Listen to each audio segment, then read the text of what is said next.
The Nice Guys podcast is sort of social, demented and sad, but social, right? I'm thinking about any client that we would possibly have. Would you ever let a client pay for anything? No, I wouldn't. And it's so funny because I'm thinking, oh, this is a client meeting I'm having, so of course I'm going to pay. Doug pointed out to me, yes, of course this is a client meeting. We're the fucking client. I was like, oh, you're right. Dear Mr. Vernon, we accept the fact that we had to sacrifice a whole Saturday in detention for whatever it is we did wrong, but we think you're crazy to make us write an essay telling you who we think we are. You see, you see us as you want to see us, in the simplest terms, in the most convenient definitions. But what we found out is that each one of us is the nice guys on business. Most days, they take their meds. This is not one of those days. Welcome to Fuckery with the Nice Guys. No interviews, no business content. Just your two favorite slack-jawed mouth breathers ranting about whatever. Now, strap yourselves in for Nice Guys Fuckery with the kings of fuckery, Doug Sandler and Strickland Bonner. Hit record. We have so much shit to say. I don't know how people do it. I mean, I don't know how you do it. I can only speak to you because you're the only one that's sitting in front of me, but I can speak to the general population and saying, I don't understand how anybody could possibly work an 8-hour workday. They've got to be fucking off somewhere along the way, because I'll tell you, after 3 solid hours of work, that's all I can handle. How do you do it? How do you do it? I get a little burned out sometimes, but not often. I like what I do. That helps. But even if you like what you do, you can, you only want to, you do need some free time to do what you want or to do nothing at all. And where do you like stand up and go get lunch, or maybe, an 8-hour a day? That's like Herculean for those in our community that work that. I mean, you're a couple things. You're either stupid as fuck or you're really smart and you know how to put the energy in, or or you're so smart that you can actually work like I can solidly work a solid 60 minutes without becoming exhausted. I don't understand it. I think I'm like, I can't ever work an 8-hour a day again in my entire life. I've learned too much.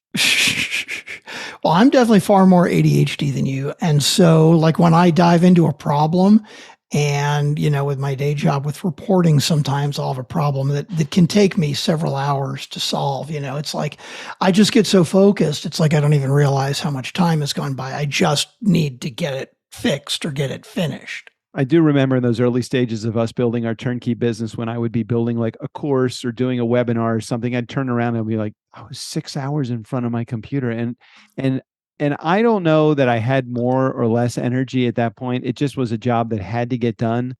But are those days behind us? I'm not saying. Yeah, I hope so.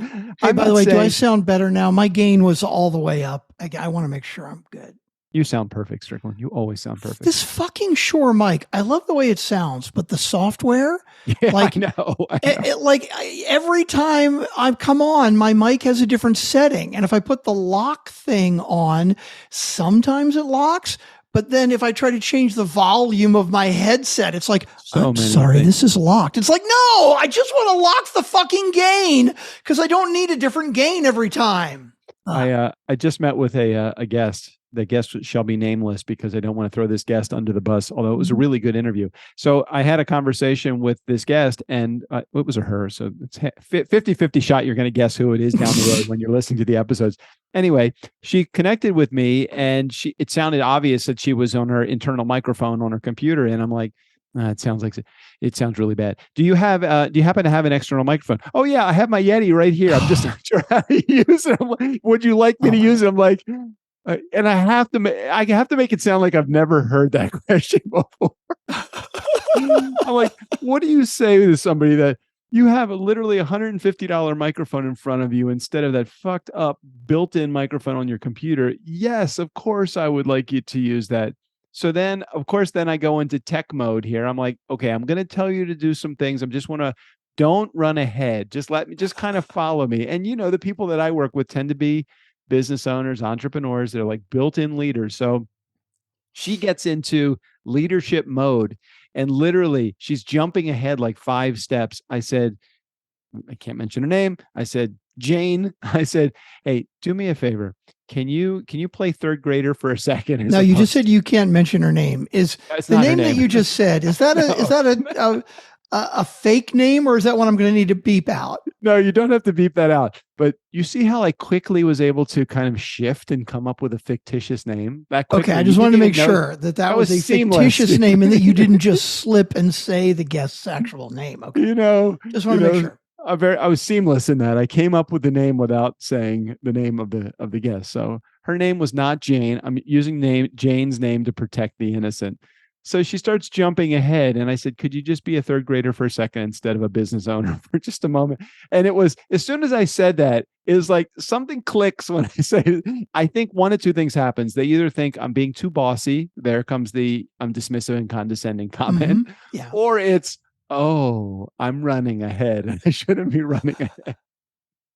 So anyway, I don't even remember why I was talking about. Oh, because you were mentioning the feature in your microphone. Yeah, you sound good. Am I okay? Am I all right? You sound perfect as always. Okay, great. I love these Shure microphones. They are really good. But you're right. The app that controls it, way too many things. Way too many. No, I like all the things. I just wish it wouldn't change every time I close and open it. But hey, more importantly, welcome back. My name is Strickland Bonner. On the other side of the microphone, Mr. Doug Sandler. And Doug, yes, the elephant in the room. How did you enjoy your vacation, your week off from recording The Nice Guys with me?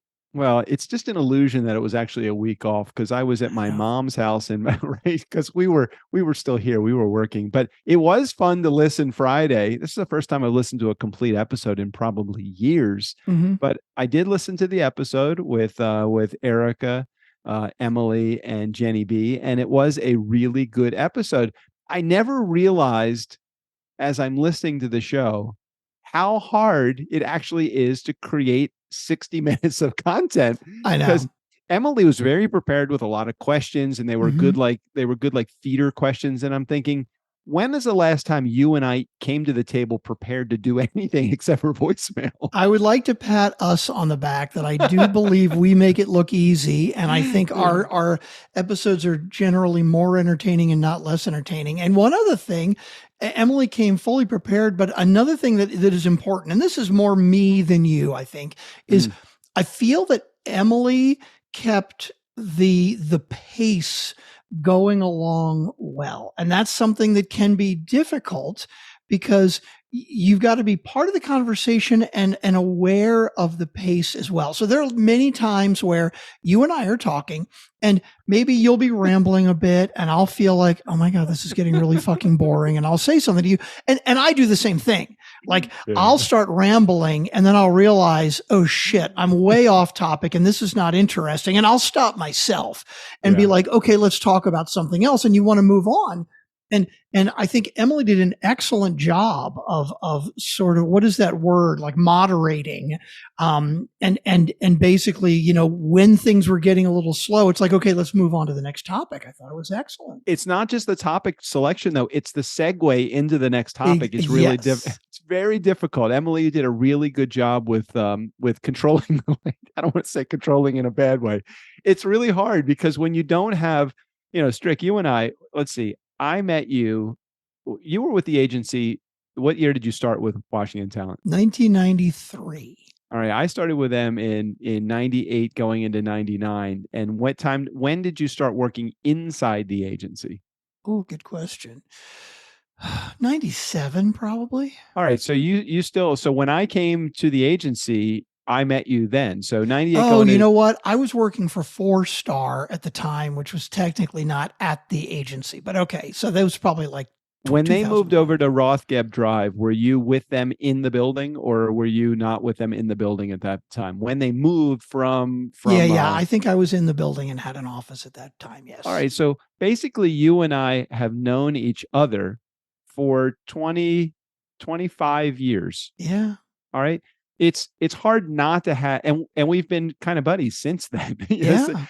So we have chemistry. It's really hard to put 3 people in a room together, in a Zoom room together, virtually meeting, and have a conversation and not step on each other's, words and do all the shit that, that amateurs do. And I really think that they did a really good job, in addition to the fact that the subject matter was of interest to me. I agree with all of the above. And I think, again, I'm not one to pat us on the back but I think that that flow and not stepping on top of each other, it's a skill. And especially when it's people you don't know that well. And, Emily and Jenny and Erica, sorry, Erica, your name went right out of my head there for a minute. I was doing 18 things at the same time. It's okay, Erica. As usual. Didn't forget you. He's probably got porn up on the screen at the same time. It's really hard. I don't see both of his hands, so I have no idea what else. Well, you guys obviously have talked before and you all know each other, but you're not like really, really familiar with each other the way Doug and I are, where it's very easy for us to kind of flow like that. And even with Doug, when we get a third person on, sometimes it's challenging. And so you guys did an excellent job. I was very impressed. I was only disappointed at one thing. What? In the show notes, which Emily was kind enough to write, so she didn't have to be subjected to our show note writer that would have written some crap. Who knows? She put, if you listen, you'll find out what Emily's favorite drug is. Oh. And I'm like, ooh, that's kind of exciting. I mean, I was going to listen anyway, but I really wanted to listen after that because I wanted to see if we could hear some dirt on Emily. And her favorite drug was like peanut butter and jelly sandwich, magnesium or something to go to sleep. I'm like, oh, come on. That's not really? a drug. That's more like a supplement. Exactly. That doesn't even count. I did notice. Now, I'm not sure whose fault this was, but I noticed that it was corrected. But of course, because we have a simple podcast press plugin, it doesn't change it on the website. You spelled Erica's name wrong. So whose fault was that? Yours or Emily's? Go ahead. This is your chance to throw her under the bus or to take the responsibility. Well, here's the thing. Emily sent me the show notes and spelled it incorrectly. Okay. Now I noticed it. But look, Emily doesn't know Erica very well, right? Like it's totally understandable. These things happen, right? No big deal. Right. On Tuesday, before I left for Houston on Wednesday, I posted the episode.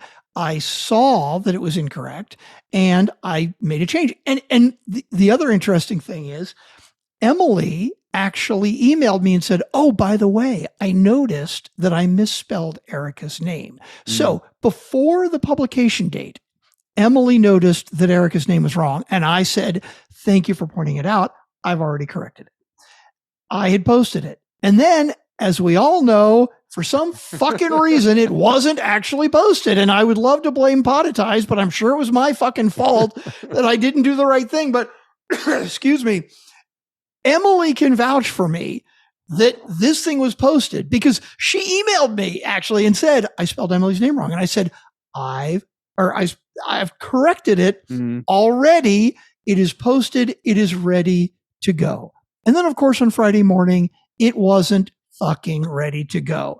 So yes, what happened was I was like, oh, fuck. Okay. So I reposted it and I had forgotten that I had changed the spelling of the name. So I just recopy and pasted the notes that Emily sent to me. And that's how Erica's name got incorrect. I notice in the show notes, not that I want to really stress too much or anything about the show notes, because we always tell our clients, and it is true, fuck the show notes. It really does not matter. Could you stop focusing on that? I do notice there's a big white space after Nice Guys sponsors. There is none.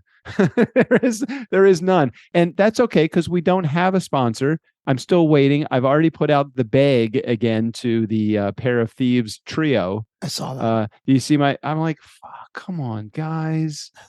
Don't make me beg. Oh my God. I basically said to the Pair of Thieves trio, I said, guys, write your own ticket. Just tell us what you feel sponsorship is worth.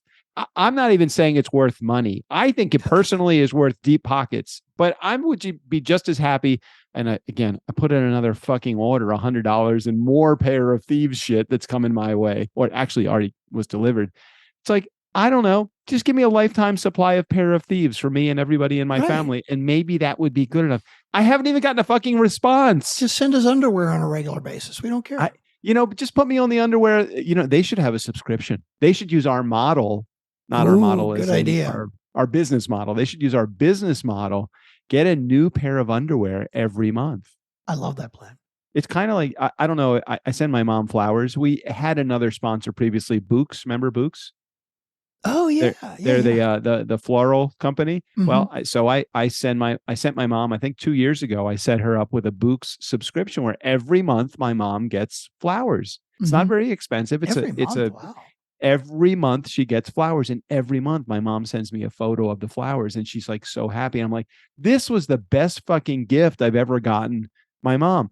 I think the pair of thieves, if they would actually listen to what we say, we could get them a subscription. We could sign people up for a subscription service. I know, like MeUndies and all the other, you know what, Strick, we might have to change ships here. You think? We may have to go to a different. I mean, we could play the scarcity role. It's either you or MeUndies. You know, we could go that route, but I don't think it's come to that yet. Do you? No, definitely not. Definitely not. We still have a lot of. You okay over there? He's not Man, okay. I got some stuck in my throat. Sorry. Well, you better be careful because, you know, tonight you have a very important meeting with our folks over at Cap Show. I want to make sure that you are impressing them without paying. You know, there's a difference between impressing and paying. You really should rely. I think that they will pay. You just hold out long enough, they'll pay. I agree. I hope so. Well, I can't imagine. I'm thinking about any client that we would possibly have. Would you ever let a client pay for anything? No, I wouldn't. And it's so funny because I'm thinking, oh, this is a client meeting I'm having. So of course I'm going to pay. Doug pointed out to me, yes, of course this is a client meeting. We're the fucking client. I was like, oh, you're right. I don't know. Totally should pay. I don't know who their clients are, who Cap Show has as clients, but I'm assuming it's a lot of small organization moms and pops and people that do it on their. I don't know that there's going to be another production company that's of our size. And I just saw the bill that you just paid to them too. Mm-hmm. Oh, come on. We spend a lot of fucking money with them. And I can't imagine they have anybody bigger than us. And that's what I'm really curious about. I really want to pick their brain and find out. Because they also are on a subscription model, but their subscription model, like their people pay like $40 a month. I'm like, okay, you need a lot of clients at $40 a month. You really need a lot of clients. And thinking about it, again, I'm not asking you to play the sales role. Certainly I can fly out to Austin if we need me to play the sales role here. But I remember meeting with one of their early founders way, way early in the process. And we talked about the opportunity to actually talk to their clients about production because of course. I think we have a service that would be of huge value to a small percentage of their clients that are ready to take that next step and to go professional production. So we definitely have a whole bunch of stuff to talk about with them, but it's somebody's turn to pay the bill other than us. I couldn't agree with you more. And that was totally on the agenda to talk to them about how we could trade some business. I wish there was some way that we could send them more business. I'm just not sure how we could. What, any idea who you're meeting with from the group? Yeah, all three of them. It's the three owners. It's Deirdre, Deirdre, and one other person. And I believe I think all three of them are from Australia and they're all living here in Austin now. Oh, very cool. So they actually live in Austin and the company is based in Austin? Yeah, exactly. I bet there is I bet they have a similar agenda to TurnKey. You guys will probably have a really great conversation. I'm curious. So did you have your lapel video camera that you could take with you? You want me to record the meeting for you? I want to be in the meeting. Very clandestinely. I don't know why we didn't think about this ahead of time. When I heard that you were meeting with them, I was just thinking this will be a great meeting for you to go to and just check them out. But the more I thought about it after you told me that you have the meeting, I'm like, I should be going to that meeting. I should be going to. That's okay. I'm sure you'll do a yeoman's job at that. Thank you. So I want to get back back to yeoman anyway. I don't know. Wait, let me look up yeoman. Let's not go down that rabbit hole. I don't want to go there. Hold on. I do. Oh God, why did I even say anything? I could have just as soon as it came out of my mouth. I could have just let it go, but no, I had to say something. A yeoman is a subordinate, a hireling, a freeholder, or a descendant. Or a descendant. What is freeholder or a descendant? What Which is a yeoman? Is being called a yeoman a compliment? Very good, hard, and valuable work that someone does, especially to support a cause. Okay, a yeoman's effort. It's a yeoman's job. Done a yeoman's job. That means you've done a very good job. Okay. Okay. I want to get back to the question at hand, though, and the question is, how does anybody do it? I mean, I have a tough time. I really try to I don't schedule any appointments, meetings on Mondays and Fridays, but I do work on Mondays and Fridays. My appointments go Tuesday, Wednesday, and Thursday, and generally it's between 11 and like 2 or 3. Mhm. And so in essence, I'm working 9 hard hours a week. I don't know how anybody could work 40 hours a week. Yep, I hear you. I hear you. I would make the argument that this is why you have one of the reasons that you have such a formal relationship with time. Because I in the past have made the argument that I have a formal relationship with time. And my formal relationship with time means that when I have a meeting at 1:00, I'm not going to arrive at 5 till, because I'm doing other things, because I'm very busy, and because I'm doing the most with my time and making the most of my time, where you would prefer to get there 5 or 10 minutes ahead of time, so you are not late. But maybe that actually means you have a disrespect for time, because the 5 minutes that Wow. you're early, you're disrespecting that 5 minutes by not saying, I could be doing something valuable right now. It's all perspective, I think. That was really a very interesting way in which you kind of spun that. I mean, then, and this is also, I think, an excellent exercise in when you have data that you don't like, how you spin it the way you want. Oh my God! Speaking of which, I'm now on season 6 of House of Cards. Oh, right. So good, right? Oh my God. Okay. So, I have to talk about something, but can I talk about it as though anybody that's in our community has already watched it, or do I have to mention spoiler alert? Yeah, let's put a spoiler alert on. I mean, House of Cards, I think it's been off the air for at least 2 or 3 years. But, it's not like, hey, by the way, the Titanic sunk. Sorry, spoiler alert. But yeah, if you're watching House of Cards or you want to watch it, just throw spoiler alert out. That's fine. Okay, hold on. Let me. Although I don't think I watched through season 6. I think I watched through 4 seasons. And all right, so it was 2013 to 2018 were the 6 seasons. And I think in the final season, I believe there was only, hold on a second. Let me see how many episodes there were. There may have only been like 8 episodes in the final 66, 67. Yeah, because I think because Kevin Spacey had all of his problems, and that's what I wanted to talk about. Yeah. So okay, so spoiler alert: do not listen for the next 5 minutes or so. If you have not watched it and you intend to watch it, I'm not going to give away any plot information. I'm going to give away some character information, some actor information. Okay, so that being said, we're now fair game to be able to talk about this on the record. Mm-hmm. Kevin Spacey was booted from the series because he was implicated. He was accused of sexual misconduct. Yeah, I'm pretty sure that's it exactly. So season 6 does not have him, so they had to kill him off between, spoiler alert, they had to kill him off between season 5 and season 6. And so when they enter season 6, he's dead, but he was nowhere near dead when he had left season 5. Now I'm curious because, like I said, it's been a long time since I watched it. If I remember correctly, when I was watching, he was like the end of the last season that I saw, he was getting ready to be elected president, possibly. It was like election night or something, right? No, that was the preceding season. He had already been president for a season. Season 5, you know what? Maybe I didn't even watch season 5. Then it's possible. So I think season 5, he is now the president. So he did get elected. He won the election. I think that must be it. I think I watched all the way through season 4 and never picked it up again. He manipulated that election so bad. I mean, it's obvious as the viewer that he manipulated the election. But as you see the press conferences and the spin, you said something about spin there with your relationship with the calendar. It made me think immediately of Kevin Spacey. So there was a couple of episodes where Claire, who is Kevin Spacey's wife in the in the story, where she also broke the fourth wall. Oh, nice. It kind of felt like there was a little bit of a setup what was going to happen in season 6, because not because she gave away any information, but because it had taken her 5 seasons to break the fourth wall.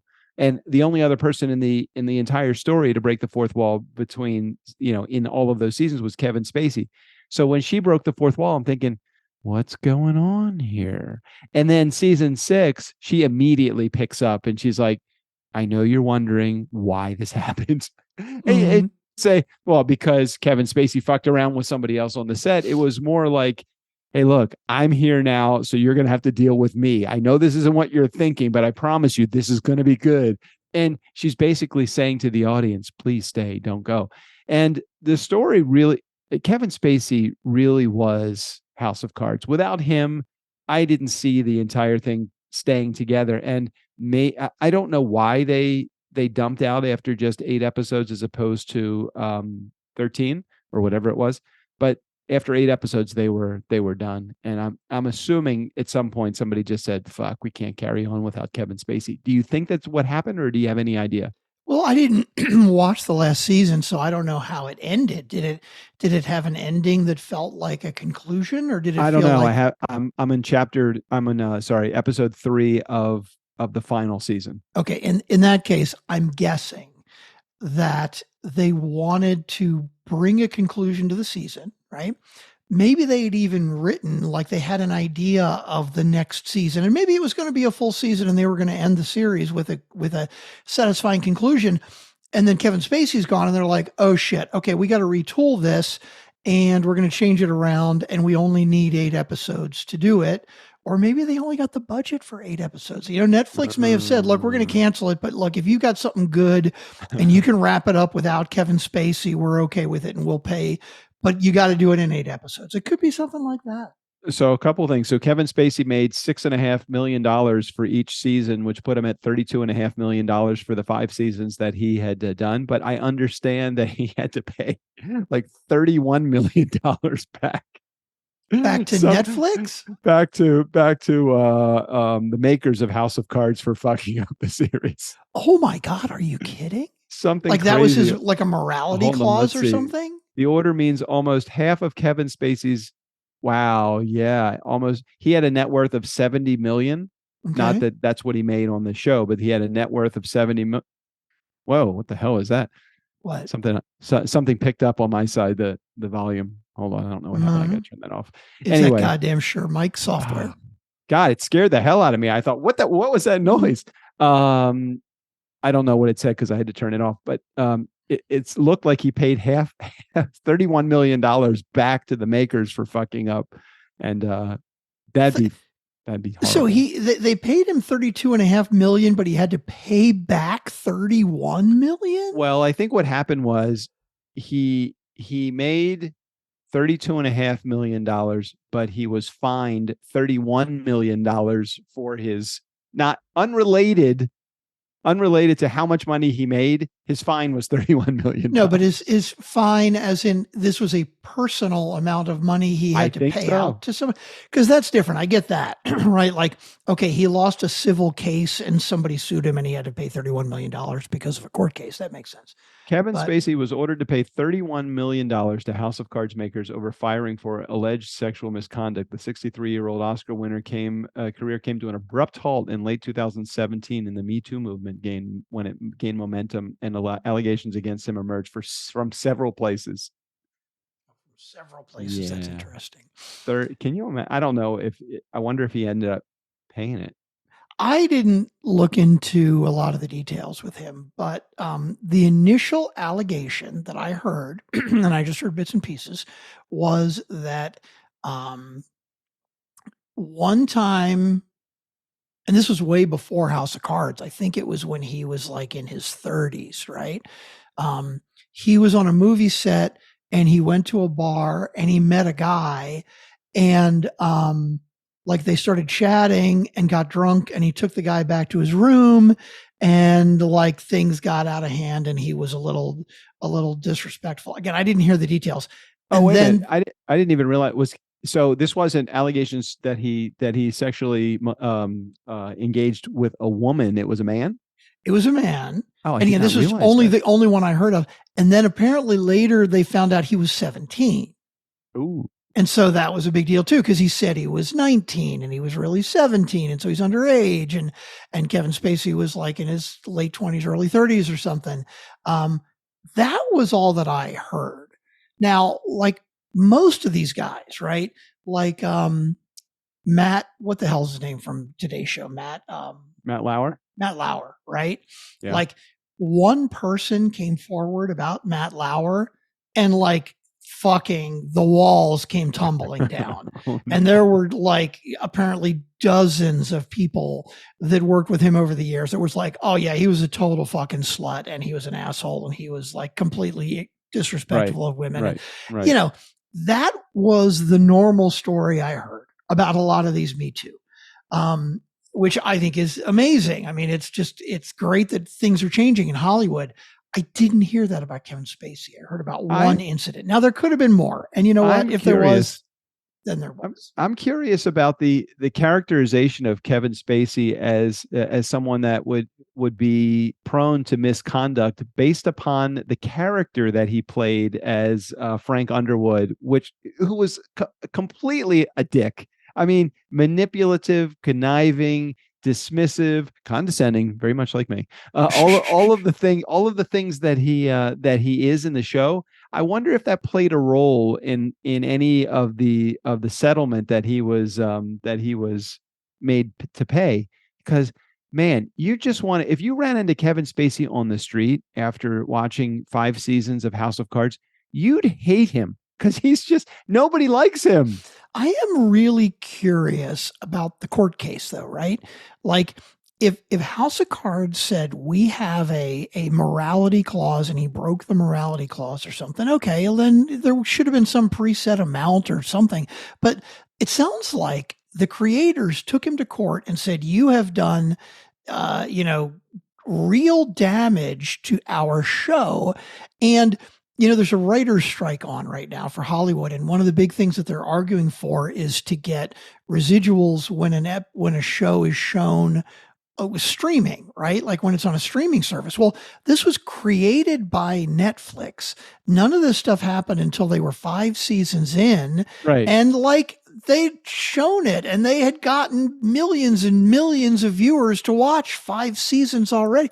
I guess maybe like it cost them money season 6 or Netflix. Who knows? I don't know, but it's kind of like if the New York Yankees have a really good team 1 year and then the next year they just completely have a horrible team. Can you blame the players? And should the players be held accountable and to pay back any money that the New York Yankees have made all of those other years because of they've been successful already? Like you're right, Netflix was ultra successful, probably partly as a result of having House of Cards there. They've already gained all of that fortune. Are they paying? Are people demanding a refund from Netflix because they've watched the show and now discovered that he's a horrible guy and they want their money back? Right. I don't know. I don't know either. I try to turn this TV off behind me. Sorry. My TV, after about an hour and a half, I can't figure out how to make this setting change, but after about an hour and a half, the TV goes from the background to just the what's the name of the TL? Like the menu. Yeah, the TCL menu. I'm like, I don't think that's right. Fortunately, I've been able to control that in most situations, but it doesn't really matter right now. Anyway, I think we have some voicemails. We do have some voicemails right now. Let's take a look. And I told Ashley, I said, I know that this is contrary to the pull dates that are put on here, the discard by dates. But there may have been a couple of voicemails in there that we didn't forward to the ladies when they did their episode. So I'm thinking they may be a little stale. So I'd like to bring up, if possible, if it's okay, I'd like to bring up the Magic 8 Ball. Well, I didn't know we needed to forward ones to the ladies. No, it wasn't your fault. People that called in that were leaving messages for the ladies to play on their show? No, I don't believe that would be the case, but that Okay. doesn't it doesn't bode well for us. And we've let these messages, these voicemails, we've let them stay on the shelf for a considerable amount of time. Oh, you're worried about the freshness date. I'm very worried about I freshness. understand. One of the things that I take the food out of my refrigerator if there's any sense of, now look, I know when I used to visit you in Elk Ridge, every once in a while there'd be some food that had been out on the counter for a little bit longer, and your girls would just go ahead and put it back in their fridge. And, my concern is that if we put it back in the fridge and somebody listens to this, we could be making them sick. And I don't want to be irresponsible. I don't want to be irresponsible for a sick listener. Oh, God. So I'd like to ask Magic 8 Ball a question. So if you could just drop Magic 8 Ball on the screen for me so that I can. Yeah. 32 fucking sides on the Magic 8 Ball. It's just ridiculous. I know no, 20 sides, right? It's like a 20-sided die. That's crazy. I've never a 20 sides. Heard of such ridiculousness. Okay. It's like a 20-sided die. It makes sense. Well, you never played D&D. You aren't a geek like me, so. What does D&D have to do with Magic 8 Ball? Because D&D uses 20-sided die. Have you ever seen a die like dice, a 20-sided die? No, hold on a second. There you go. That's why. See what this looks like. Hold on a sec. Let me put 20. So you don't even know what it is. So it totally makes sense that it's not something you would think of. Oh my God. Seriously? That's crazy. No, I'm not talking about the 20-sided die. I'm talking about the balance in my bank account. Oh, sorry. What was I talking about? 20-sided die? 20-sided die. A 20-sided die. Let me look at images. Hold on a second. Those are fucking crazy. Mm-hmm. I never realized the surface space of a 20-sided die is still big enough that you could put a whole bunch of words like the answers to the Magic 8 Ball questions. Even crazier, I'm looking at a 100-sided die. That's fucked up. Yeah, I've seen a 100-sided die too, and that's kind of ridiculous. So, God, can you imagine playing? Could you imagine playing craps with two 20-sided die? Oh my God! What would that do to the game? Oh, it'd be insane. You could never win.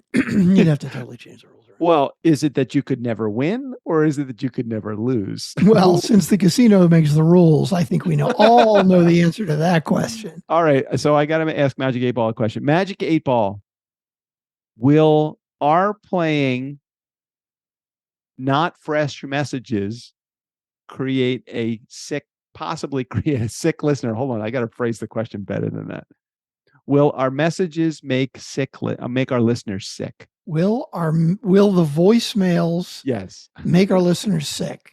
I have to know. If we've played them past their due date. Well, you can't ask that. We assume that they're past their due date because the freshness date of a message is really only 6 days. All right. Well, so that's your interpretation. Well, Strigg, have you ever refrigerated a message? They're not really shelf stable. I mean, if they're coming from our listeners, they're probably organic, okay? Non-preservatives. They're whole foods. They're raw ingredients, Rick. I'm concerned if we leave it up for any longer than 6 days that we will make our listeners sick. So that's why the importance of asking the Magic 8 Ball a question. Okay. So Magic 8 Ball. If we play all of our voicemails today, some of which may be more than a week old, will we make our listeners sick? Here we go.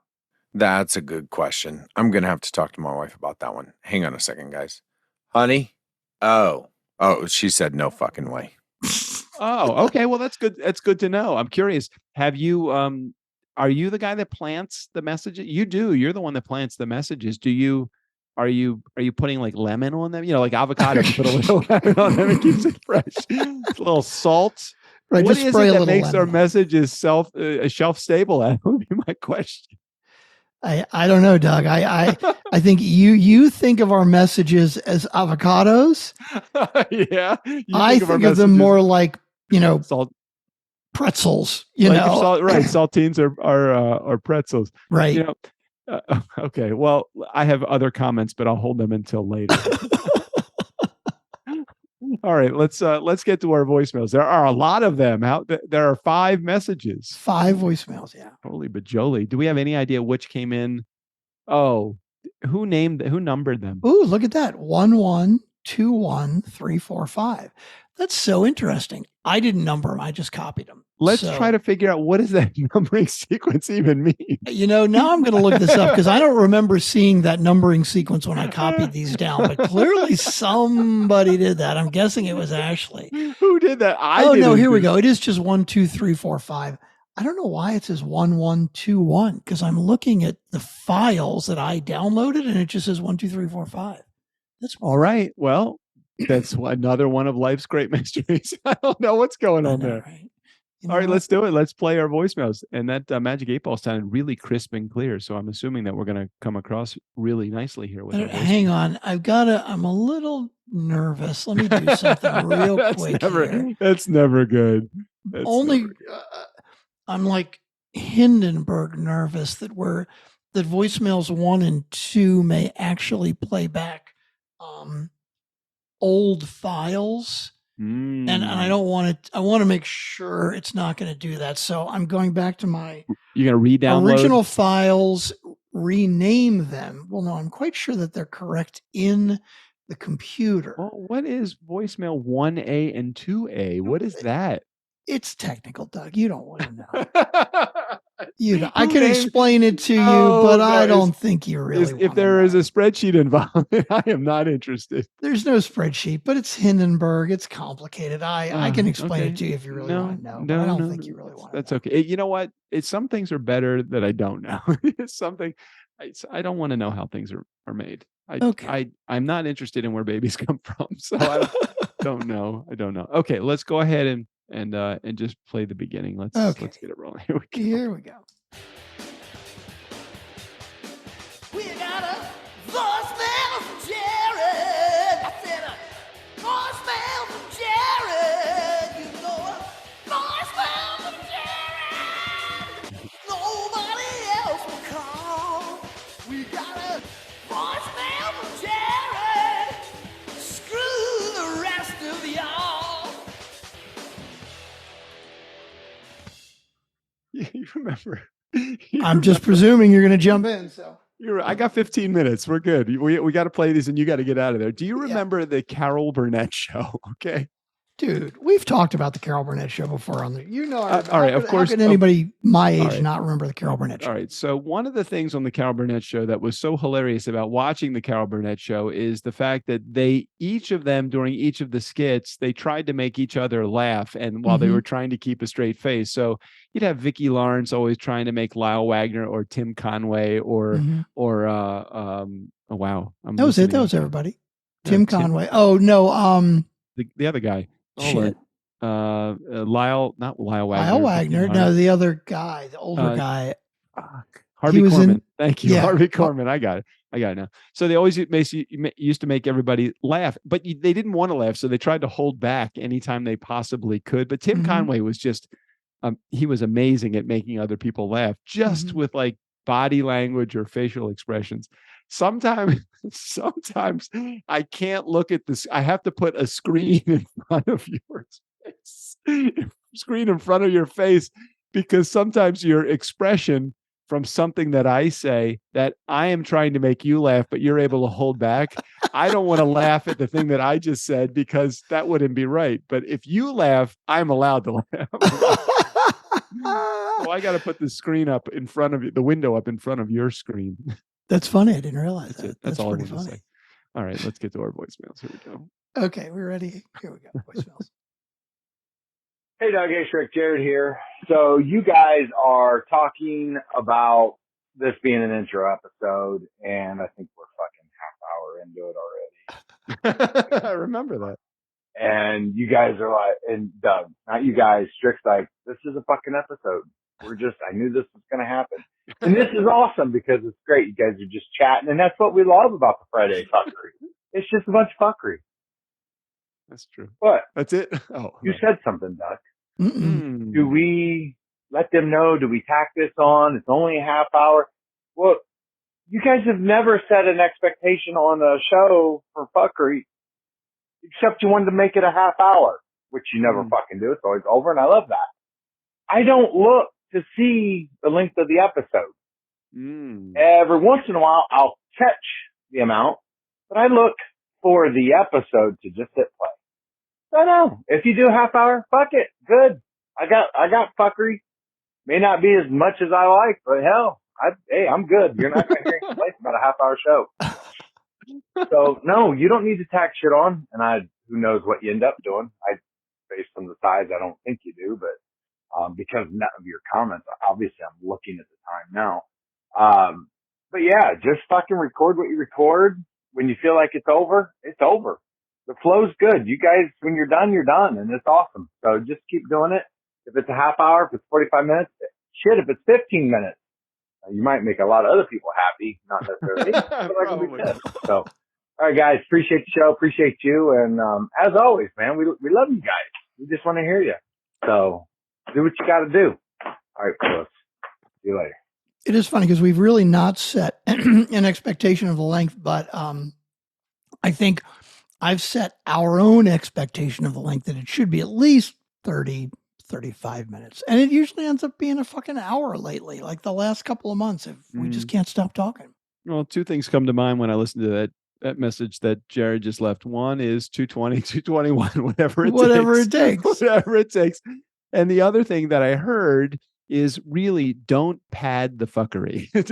There's no reason to pad the fuckery. True. Just let the fuckery be. Just let it be. Whatever it is, it is.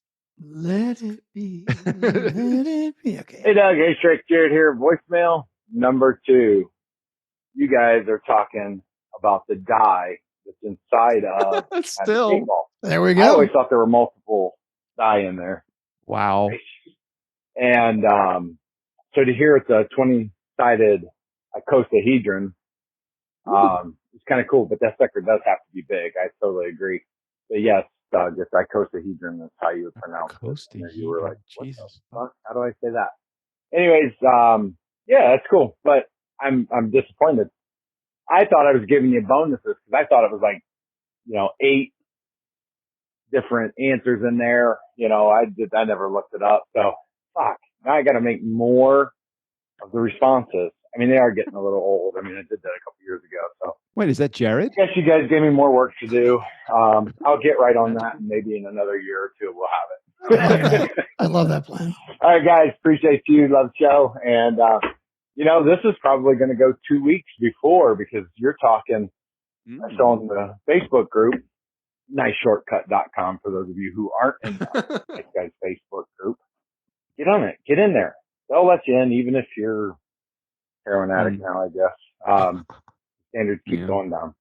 But anyways, you were talking about a podcast that is not going to be you guys.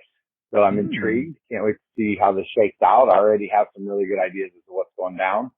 But, yeah, so it'll be a couple weeks before you hear this. At least that's my understanding. All right, fellas. Talk to you soon. Thank you, Jared, for doing the job for us that we never do, which is to let you know if you want to be part of the Facebook group, niceshortcut.com.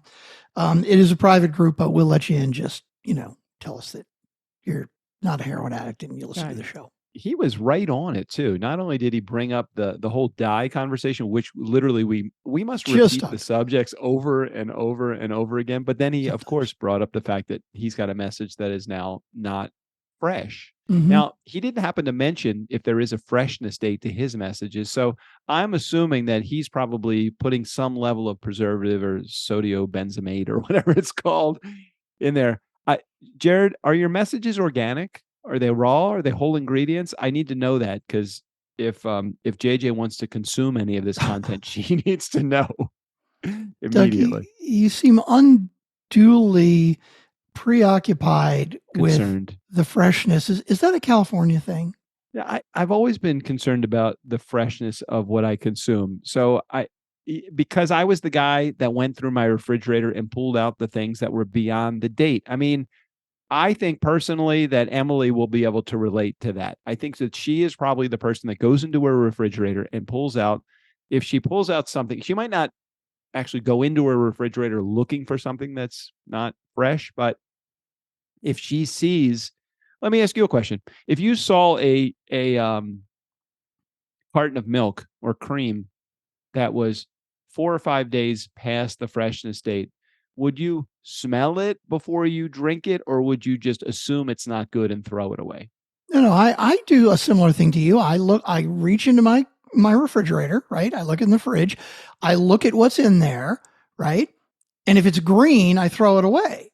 It's not that complicated. I mean, Why, if it's supposed to be green, or you keep it Oh, then? Or? well, it's easy for me because I keep so few vegetables in there. Anything that's green, believe me, it wasn't green when I first put it in there. So would you ever? So here's the no, I'm question. just kidding. To answer your question, yes, if it was past date, I would smell it first. But no, I would not just assume it was bad and throw it out. I would totally smell it. If it didn't smell bad, I'm like, yeah, fuck it. All right, that's fine. Anything fuzzy, would you throw away anything fuzzy, or would you cut off the fuzzy part and eat it? Depends on what it is. All right. So last night we had a salad, and part of the salad was a tomato. The tomato that I just bought the day before from Trader Joe's, when I took it out of the packaging, it comes in a package of 3. The side that couldn't be seen had some fuzz on it. What would you have done? Thrown it away? Totally cut it off and use it. That's what we did. We did that. Same thing with cheese, right? My understanding with cheese is that, like we'll have like slices of cheese and 1 or 2 have something green on them. And my understanding is you throw those out if the other ones don't, or you cut it off. It's still fine. Blue cheese, throw the whole thing away. I actually like blue cheese. Do you like blue cheese? No, you're not a fan. It tastes like, to some people, blue cheese is amazing flavor, and to others, it tastes like dirty sneakers. Yeah, that's it. It's a very dirty sneaker smell. All right, we got a few minutes to go, and we got 3 voicemails. Let's do it. Okay, here we go. Hey, Doug. Hey, Strick. It's Erica here. I am so glad you guys talked about Monopoly today. I love Monopoly. Strick, just like you, it was one of my favorites, and they started calling me the Money Whisperer way back in the day because I always used to win. I haven't played in quite a while, but I will tell you a couple fun things. First off, I think Doug wanted to know the names of the yellows, and as I recall, Atlantic, Ventnor, and Marvin Gardens were the 3 yellows, and they were probably my 3 favorites. The other thing is that back in the day when I played, I was pretty much a stickler for the original rules, and I loved that free parking really didn't have any money on it. You just stopped and you just took a breath and you just hung out. It was free parking. Somewhere along the line through the years, people have always been putting money that they pay to the bank there, or fines for jail, and then you'd win the jackpot. I just didn't like that a lot. In fact, in my book, 7 Sacred Attitudes, I wrote a whole chapter called Free Parking. And it's all about how we need to take breaks in life that are just free parking, where you do nothing but just take a breath. So I sort of went back to when I was a kid and pulled up the idea of Monopoly and said, it's a lot like that. Because back in the day, you didn't put money on the board. So that'd be kind of an interesting question. When you guys played, did you put money on free parking? And if so, how much and what kind? Like, was it the fines or other money that you just put on there in the beginning? So I'd love to know that. And also, what was your favorite token? Mine was a hat. So that's it. I'm glad you guys brought up Monopoly. Love that game. Oh, and these days, my new favorite, Robert, and it's been around since like about 2005 or so, Robert Kiyosaki's game called Cash Flow. If you guys haven't played that, get your hands on it. It's so good. Kind of like Monopoly, but for taken to the next level. Involves real estate too. A lot of fun. All right, guys. Love you. Love the show. Bye. Robert Kiyosaki's Cash Flow. I've not heard of that. When I played, I usually did play with money on free parking, but it wasn't because I didn't really care. That was just what we always did. And if somebody said, don't put money on free parking, I wouldn't care. And the money we put on if I remember correctly, we would start with $50. Like when you collect it, you just dump $50 into free parking, and then anything that was paid in, like if somebody had to pay a jail fine or pay $20 for because you won a beauty contest, whatever, you get the 20 for winning beauty contest. Anything that paid in to the bank that wasn't like, buying a property, you put in free parking. And sometimes later in the game, like if somebody would draw a chance or community chest that was like a tax assessment on houses and hotels, it could be a significant amount of money on free parking. All right, hold on. I got confused there for just a second because I was thinking, here I'm typing in Monopoly board, free parking. Let me take a look at where free parking is for just a moment. It's Free opposite parking. go. Okay, so free parking, I don't think I ever put anything on free parking.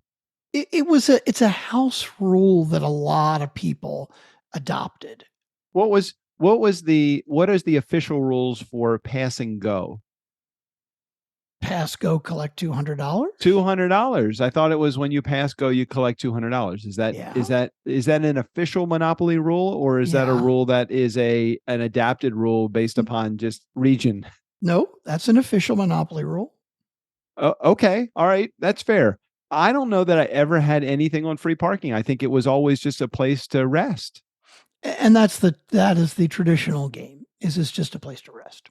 I don't even know how the tradition got started, but I mean, when I was a kid, sometimes we would do it. So it's been around for a long time. God, it's been such a long time since I played Monopoly. If I played, I'd have to have a complete refresher. Somebody would have to remind me how to play the game.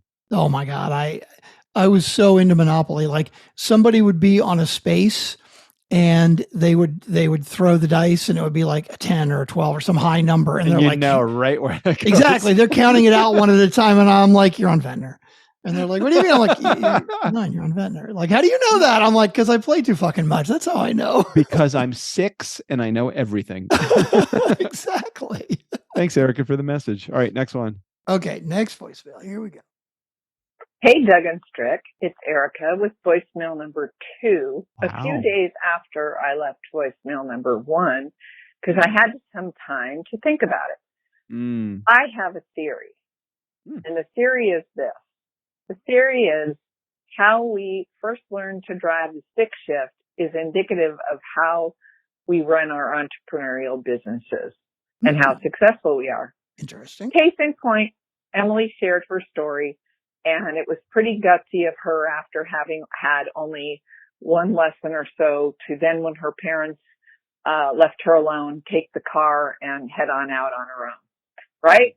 And she's a pretty gutsy entrepreneur. Mm-hmm. Well, in my case, similarly, I had one lesson on my boyfriend's, I don't know what year that was, but it was a Boss 302 Mustang.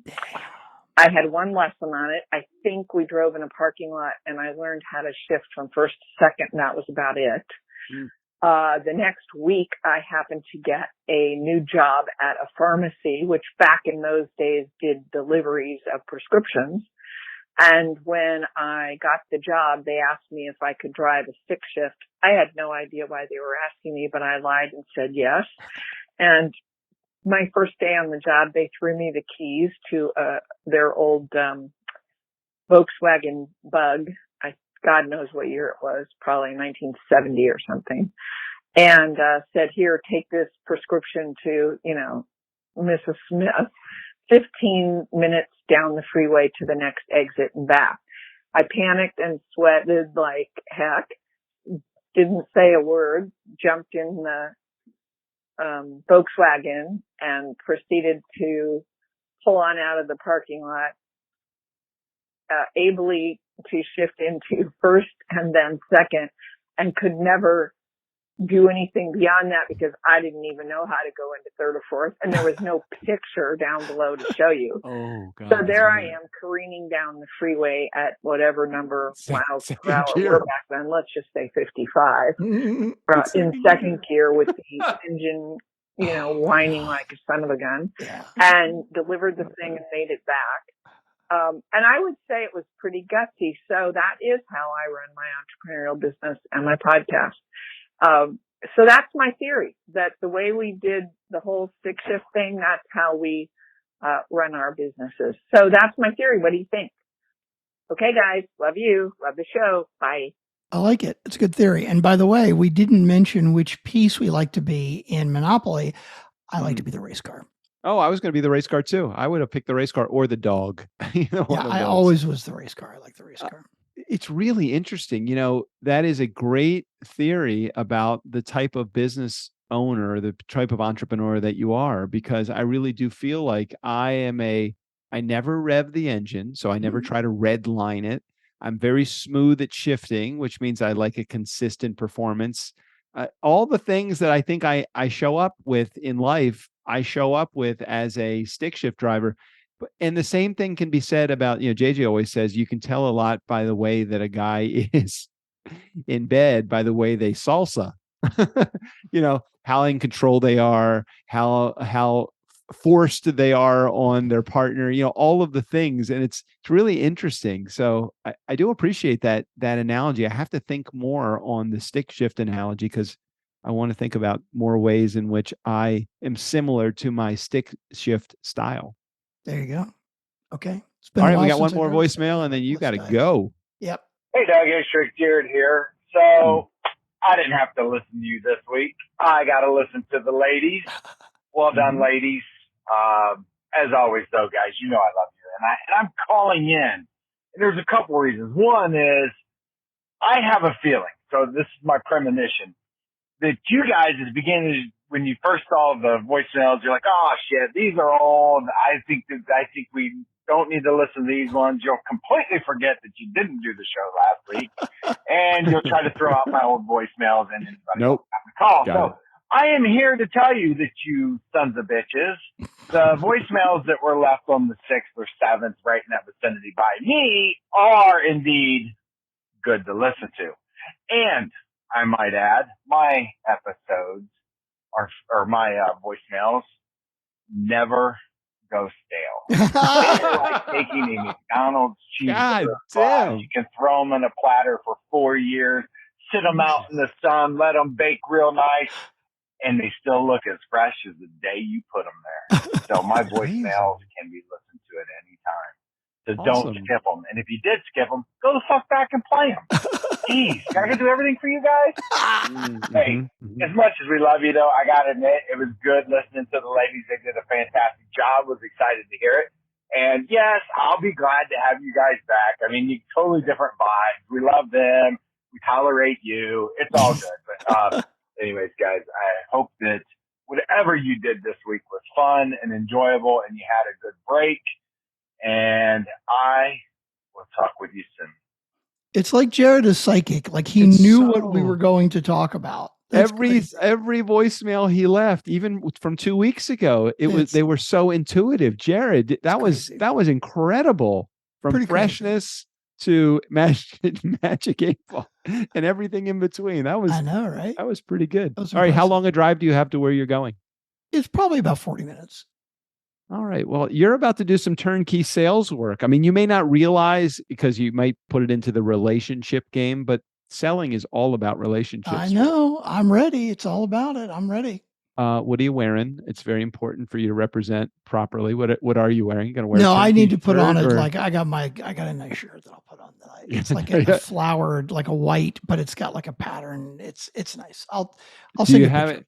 All right, I'm going to ask this because I think it's important to understand this. Do you have any NGF magnets or what do you call those fidget spinners? It's a good idea. I probably could scrape up some magnets. I think I have some back there. Are you out? I don't know if I have any fidget spinners left, but that would be, I don't know, that would really be dated, I think. That's okay. Well, I may find some magnets. That's a good idea. They did send us, Cap Show sent us some swag, like they're a year old, and they sent us like a refrigerator magnet and a sticker. I didn't get anything. Yeah, it's a.